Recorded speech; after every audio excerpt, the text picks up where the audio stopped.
Assalamualaikum warahmatullahi wabarakatuh. Jumpa lagi dengan Koi 85 dan ini saya masih berada di Alvara Villa Ubud ya, masih dalam rangka liburan.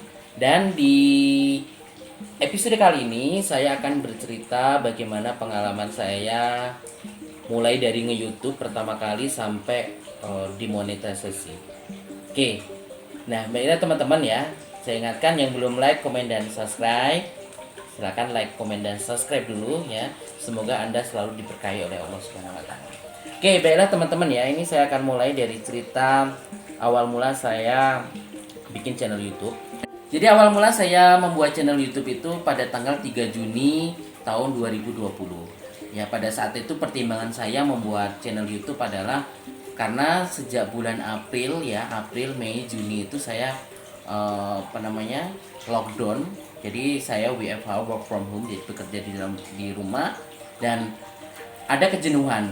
Jadi di tengah kejenuhan itulah saya berpikir aktivitas apa yang bisa saya lakukan selain saya bekerja dari rumah seperti itu. Nah, makanya saya runding dengan keluarga, maka diputuskanlah saya membuat channel. Dan waktu itu ya, untuk channel pertama kali saya itu adalah bolang ke Candi Dasa di Karangasem. Itu adalah video saya pertama kali, dan itu video yang saya rekam secara manual dengan editing yang seadanya, dan juga di sana sini itu masih ada gangguan suara ya, karena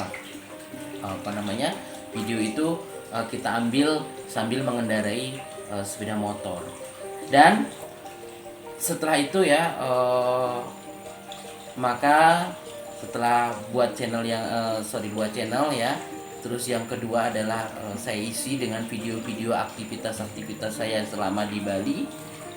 Dan salah satu hal yang membuat saya semangat ya, itu adalah ketika saya pertama kali kolaps dengan YouTuber Bali. Tentunya Anda tahu Mbak Francisca Sari. Halo Mbak Francisca Sari ya, terima kasih sudah membimbing saya dari awal bagaimana membuat channel itu bisa mudah ditemukan di mesin pencarian YouTube, dan juga setting. Jadi beliaulah yang membantu saya terutama berkaitan dengan setting YouTube, dan juga bagaimana supaya video-video kita itu mudah dicari di mesin pencarian YouTube. Oke, dari kolaborasi saya dengan Mbak Francisca Sari ya, salah satu ilmu yang saya dapatkan itu adalah bagaimana cara teknik pengambilan gambar, dan seperti yang sudah saya sampaikan tadi ya, itu juga ada bagaimana cara pengambilan gambar, terus bagaimana kita belajar berkomunikasi di depan kamera seperti itu supaya luwes dan tidak canggung seperti itu.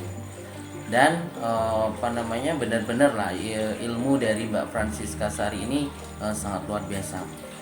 Dan ya, dari collab itu juga ya, saya betul-betul mendapatkan kenaikan subscriber yang luar biasa. Waktu itu subscriber saya masih ingat masih 500 berapa gitu, 500 sekian gitu. Dan beberapa hari berikutnya itu bisa tembus sampai 1000 lebih, dan itu belum ditambah lagi dengan jam tayang yang tadinya hanya sekitar 80-an, naik drastis menjadi sekitar 800-an jam tayang. Oke, jadi teman-teman yang YouTuber pemula ya, ini sekedar tips dari saya.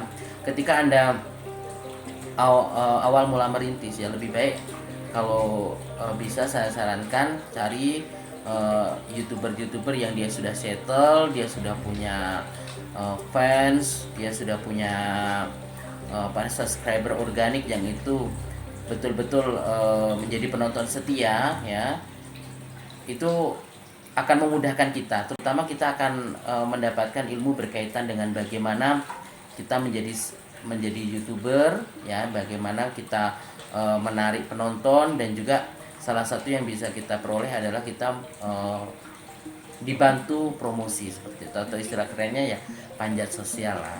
Oke, tapi ini panjat sosial dalam arti yang positif ya. Oke.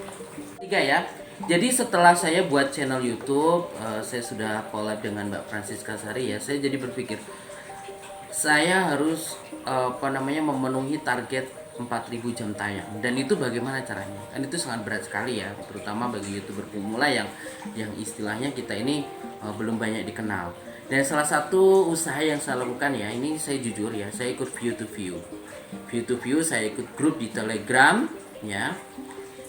View to view dengan teman dari berbagai kalangan di seluruh wilayah Indonesia, dan itulah yang sangat membantu saya memenuhi target 4.000 jam tayang. 4.000 jam tayang ya, yang itu saya lakukan ya. Dan gimana ya, kita nggak munafik juga ya, dalam artian kok view to view sih, kan itu kan tidak bisa memberikan efek, artinya apa ya, efek nyata bahwasanya itu merupakan penonton yang betul-betul menonton kita seperti itu. Hey bro, untuk memenuhi target 4.000 jam tayang ya, bagi YouTuber pemula itu sangat berat sekali. Dan itu kalau Anda lihat ya, bahkan hampir semua YouTuber, mungkin ya kalau artis saya nggak tahu ya, tapi nggak semua juga sih, kalau dia tidak punya link, artinya dia sebelumnya nggak terkenal, kayak seperti misalkan Ledamis ya, Ledamis, terus ada Nafa Adrian, Seno Bodong dan lain-lain. Itu karena mereka sudah artinya sudah terkenal duluan, terkenal dalam artian mereka sudah ikut di videonya Dimas Zainal, dan Dimas Zainal pun cerita juga bagaimana dia ketika merintis sebagai YouTuber pemula itu dari view cuma 100-200 orang ya. Dan saya pikir ikut grup view to view itu nggak menyalahi aturan ya, selama itu kita lakukan dengan benar gitu kan, memenuhi kaidah-kaidah yang ditetapkan oleh YouTube supaya video kita segera dimonetisasi.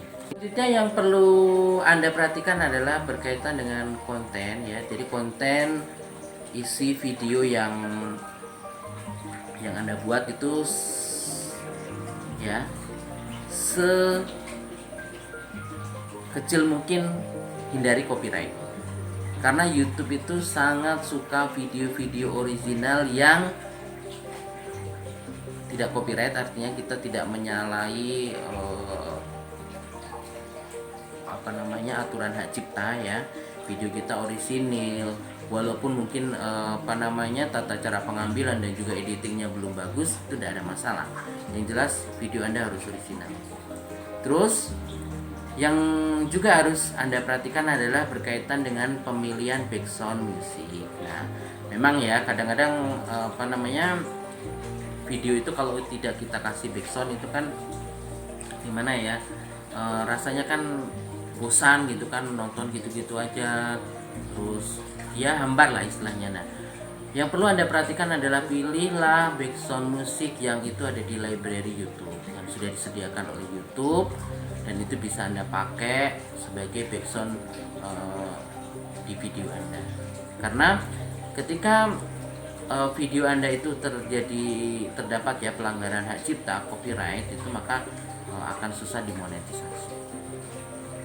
Monetisasi ya, saya dari bikin YouTube itu tanggal 3 Juni, dan alhamdulillah itu tepat pada tanggal 10 November ya 2020 itu akun YouTube saya murni dimonetisasi oleh YouTube, dan itu tidak membutuhkan waktu yang lama. Jadi saya mengajukan itu jam 3 sore ya. 3 sore ya. Terus ditinjau itu sampai jam 8 pagi, dan alhamdulillah jam 3 sore 3.30-nya itu sudah keluar iklan. Terus banyak yang tanya-tanya ya, "Bang, kok punya saya kok ini sudah 1 minggu nggak dimonetisasi, kok masih ditinjau ulang?" Nah, itu perlu Anda perhatikan. Video reupload ya, video yang di dalamnya ada konten-konten ataupun istilahnya judul-judul yang itu menyangkut sara ya, suku, ras, agama, antar golongan, dan juga itu menyinggung masalah konten-konten seksual, itu harus Anda perhatikan. karena itu nanti akan mempengaruhi masa peninjauan juga. Terus konten-konten yang berisi menunjukkan kekerasan ataupun rokok ya, itu kalau bisa dibatasi aja, kan di situ YouTube kan sudah menyediakan. Oke, jadi masa ketika video Anda masa peninjauan ya, tolong Anda perhatikan komen-komen ya. Apabila di komen-komen Anda itu ada yang spam ya, di komen-komen Anda itu ada yang spam, masuk spam itu tolong dibersihkan, dihapus saja, karena itu nanti akan mempengaruhi peninjauan dari otorisasi YouTube seperti itu. Dan alhamdulillah ya, sekarang saya sudah 2 bulan ini udah mulai dapat penghasilan, dan kemarin sudah diminta untuk verifikasi ID card ya, verifikasi KTP, dan ini saya lagi menunggu PIN Google AdSense-nya sampai. Oke, baiklah teman-teman ya, itulah pengalaman saya yang amburadul ya penyampaiannya ya, nggak sistematis, karena memang ini no script ya, jadi saya mengalir aja karena ini kebetulan ada momen, ya udah aku cerita aja berkaitan dengan pengalaman saya di monetisasi seperti itu. Dan mudah-mudahan ya bagi teman-teman yang sekarang masih berjuang ya, supaya YouTube-nya bisa dimonetisasi ya, saya ucapkan tetap semangat ya, jangan malas bikin konten, pokoknya upload aja yang istilahnya buat aja video ya, permasalahan ditonton atau tidak itu urusan nanti, yang jelas upload, karena kita tidak tahu video mana ya punya kita ini nanti yang bakalan trending, yang bakalan viral seperti itu ya. Dan oke, itu saja ya, kurang lebihnya mohon maaf apabila dalam penyampaian ini belepotan dan lain-lain dan kurang sistematis. Dari Ubud Bali Indonesia ya, saya ucapkan ya, selamat berjuang bagi youtuber pemula ya, semoga Anda juga diberikan kesuksesan, segera dimonetisasi. Jangan lupa like, comment, dan subscribe dari channel Koi85. See you, bye bye.